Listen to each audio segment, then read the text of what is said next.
Le nouveau Premier ministre éthiopien n'a pas perdu de temps pour respecter sa promesse.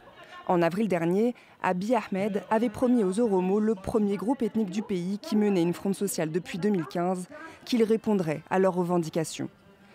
4 mois plus tard, le gouvernement signe l'accord d'Asmara qui met fin aux hostilités entre le gouvernement et les insurgés du Front de libération Oromo, auparavant présenté comme un mouvement terroriste. Abiy Ahmed est le premier Omoro à diriger l'Éthiopie. Il parle couramment les 3 principales langues du pays et se présente comme le visage du rassemblement. Il pense que nous ne faisons qu'un, que tous les Éthiopiens sont unis. Il a cette mentalité, cette positivité, cet état d'esprit qui dit que personne n'est exclu et que nous sommes tous ensemble.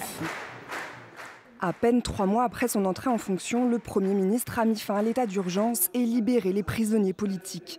Il a réussi à convaincre le Parlement de lever l'interdiction des groupes d'opposition et à sceller la réconciliation de l'Église orthodoxe d'Éthiopie, divisée depuis 27 ans. Mais surtout, le nouveau chef du gouvernement a réussi à faire la paix avec l'Érythrée voisin pour mettre fin à des décennies de guerre. Notre nouveau Premier ministre Abiy est un bon gars. Il nous a permis de bouger. Il a apporté la démocratie et la stabilité dans le pays. Un changement qui n'est pourtant pas du goût de tous.